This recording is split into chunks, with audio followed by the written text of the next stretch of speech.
Salve nerds, galera! Resumão de animes com Ben, episódio 2 e Yamashibai. Yamashibai eu tô trazendo 2 episódios, tá? Na semana passada eu escolhi fazer o Ben, né? Essa piada não vai ficar velha, cara, nunca. E do lugar daí do Yamashibai, né? Só que, então eu vou fazer mais ou menos assim, eu vou trazer 2 episódios a cada 2 semanas, tá? Porque são episódios muito curtinhos e não tem muito o que falar deles, sabe? Então vale a pena, tá? Fazer desse jeito. Também porque é só pra cumprir tabela, né? Porque é o mesmo Boku no Hero que tá chegando daqui a pouco. Ou não, muito pelo contrário, né? Então se inscreve no canal e compartilha, vai ajudar bastante e bora pro vídeo. Começando com Ben. Esse episódio é focado na Bella, que agora a gente tem aí o nome todo dela, né? Que seria Annabelle, né? E ela chega a frequentar uma escola, né? Imagino que o Ben deve fingir que é um pai ou algo assim, né? Deve passar desapercebido. E tem umas garotas ali que elas são como se fosse um clubinho, né? E a Annabelle é a líder, né? Por que não? Né? Ela é fria, calculista, não tem coração, é uma mulher perfeita, né? Só que não. E aí tem um garoto ali na classe, né? Que é zoado pelas outras garotas, porque ele fica aí babando, né? Pela Annabelle. Isso é muito engraçado. É hilário essa cena. E aí no shopping, as garotas vão no shopping e tal. Inclusive ela chega a se esbarrar ali com o Belo. O Belo... Eu sinto que o Belo tem uma espécie de inveja dela, sabe? Porque ela consegue se misturar muito bem, sabe? O Belo nem tanto. Embora ele tenha ali o grupinho dele também, né? Os gamers, né? Tudo pivete ali, né? É engraçado de ver essa diferença entre eles. Eles são, tipo, muito opostos, sabe? É interessante isso. Até que em um momento aparece a Elaine, que é uma mulher esquisita que confunde a Bella com uma tal de Mary. Quem é Mary, né?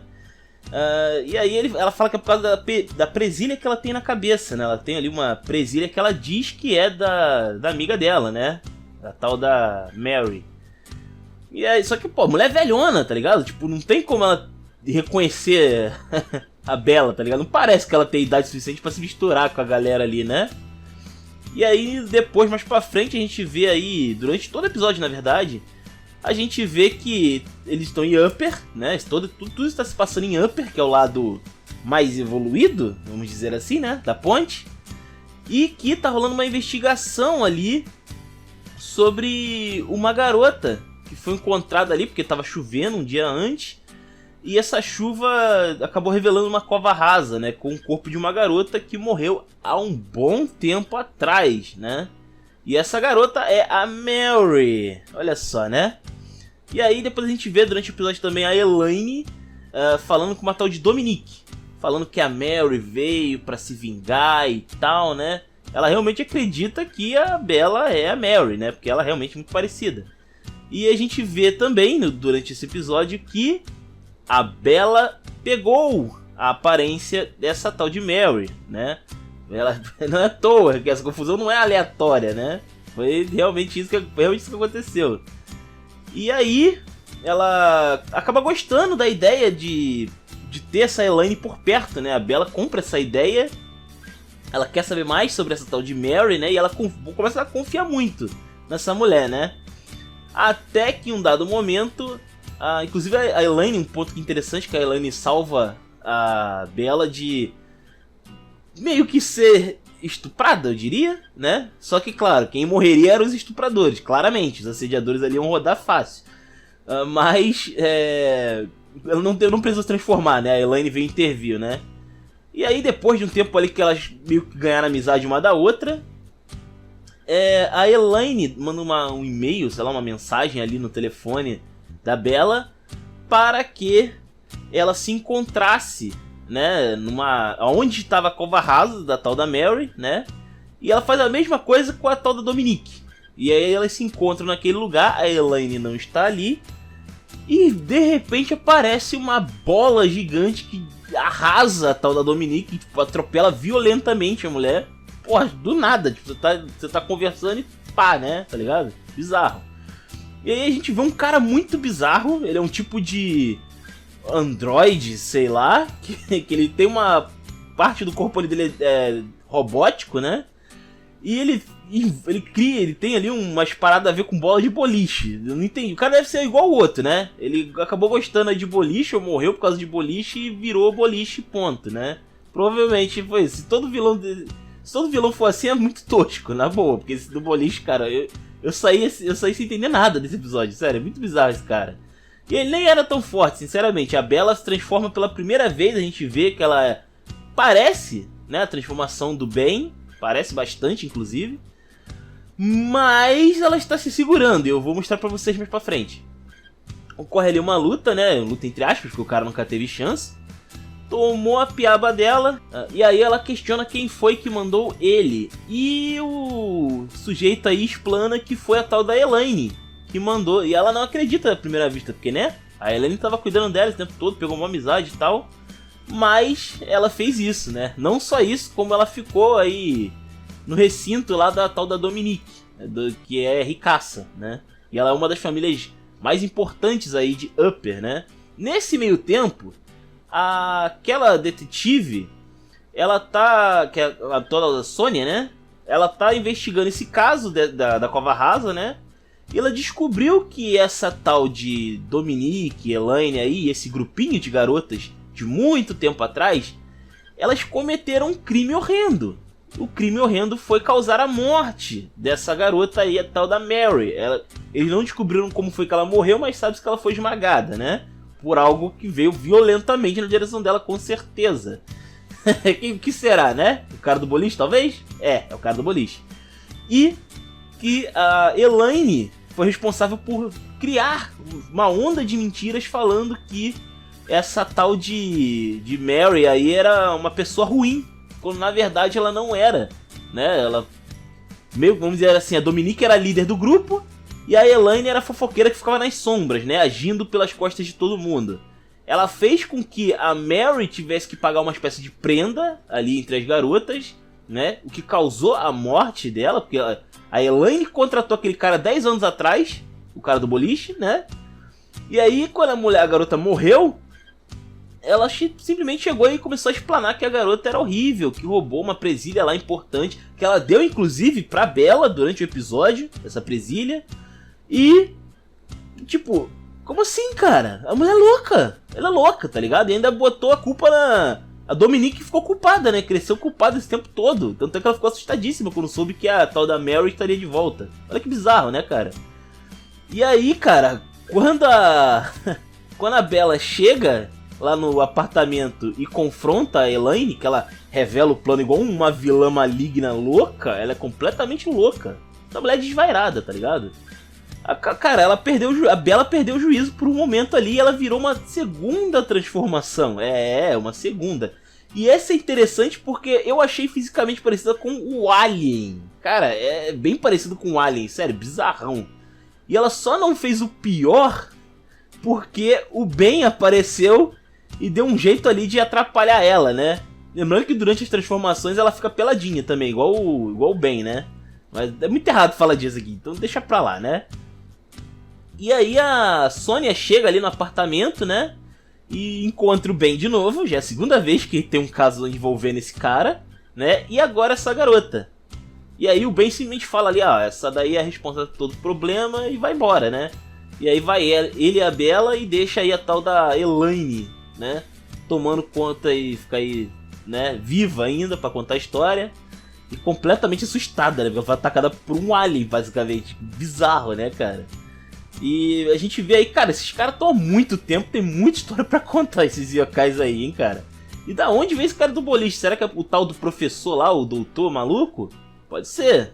Espera pra ver, né? E agora falando sobre Yamishibai, que é as histórias de terror japonesas, nós temos aí a primeira historinha, que é sobre uma mulher que tá em casa falando com o marido não vai poder voltar pra casa naquela noite, né? Ao mesmo tempo em que tá rolando na televisão um desaparecimento de uma criança, né? Aparentemente alguém encontrou a criança, eu acho. E aí o filho dela fala que eu brincava com esse garoto e tal, né? Ela ficou bem desconfortável com saber dessa situação, né? E aí mostra ela tentando dormir a noite inteira, só que ela fica sempre assustada pra caramba. Ela acorda sempre assustada, não consegue dormir direito. E de repente a coisa sai do controle pra cacete, porque em um dado momento ela tá dormindo, inclusive ela fica com o filho, dormindo com o filho, né? E em um dado momento, cara, começa a ter terra ali, tá ligado? Começa a ter terra na cama, como se ela tivesse sendo enterrada viva, né? Ela tá se sentindo meio que enterrada viva ali. E aí ela tá em prantos, ela tá totalmente em pânico, tá ligado? O filho tá dormindo do lado, tranquilão, e ela tá ali em choque, tá ligado?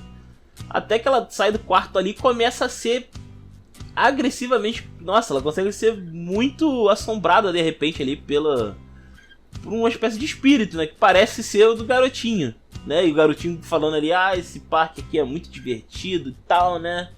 Ele meio dando uma zoada ali na casa dela, enchendo tudo de mão, né? De pé sujo e tal.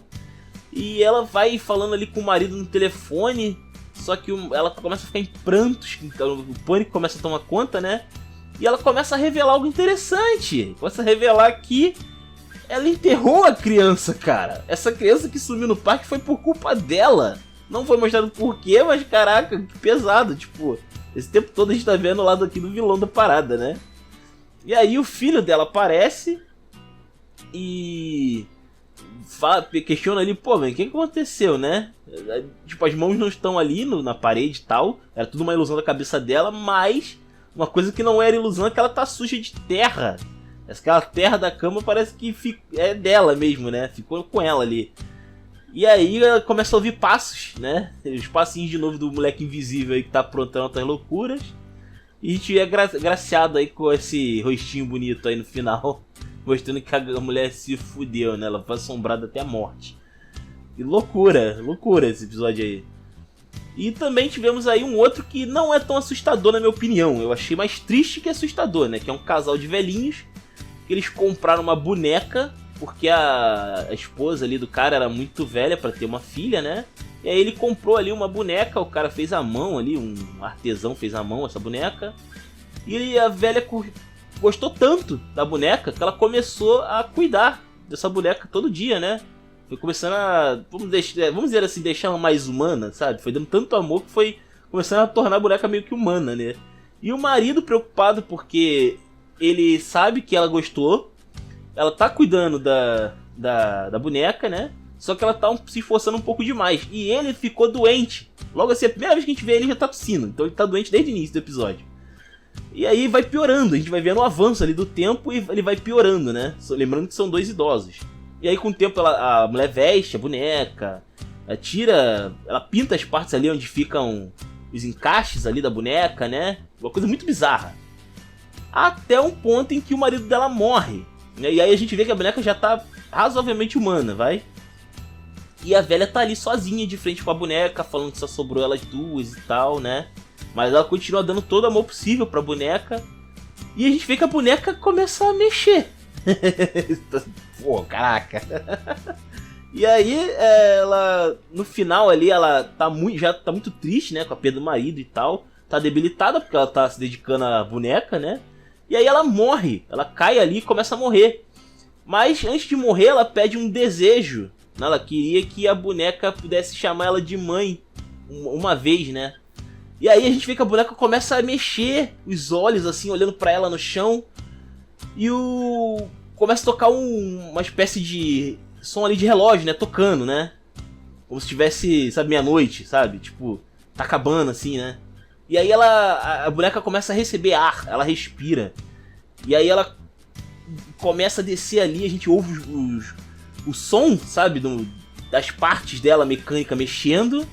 Ela se aproxima ali da velha e com uma cara muito macabra ela chama a velha de mãe. Eu achei mais bonito do que terror, sabe? Eu fiquei até triste até pela velha, porque, pô, caramba, cara, sacanagem, né? Mas, pô, legal, cara. A mulher já deu tanto amor pra boneca que a boneca criou vida, tá ligado? Isso é muito importante na cultura japonesa, pra quem não entendeu. Porque, por exemplo, né, eu tenho falado muito do Kitaro aqui recentemente, né? E o Kitaro tem muito disso, né? Ele mostra que a cultura japonesa, às vezes você dá tanto amor pra uma coisa que aquela coisa cria vida de verdade, né? E aqui a gente vê mais ou menos isso, né? A boneca criou vida porque a mulher amava demais, considerava uma filha mesmo. Ela começou a cuidar da boneca como se fosse uma filha, tá ligado? Deu tudo que tinha ali pela boneca. Bem louco, cara. Gostei muito. E vai ter uma história bem interessante, apesar de ser bem curto, é macabro pra cacete. Menos esse da boneca que eu achei mais triste. Mas o que vocês acharam aí, cara? Comenta, os comentários são de vocês, se inscreve, compartilha. E eu vou ficando por aqui, valeu nerds, fui!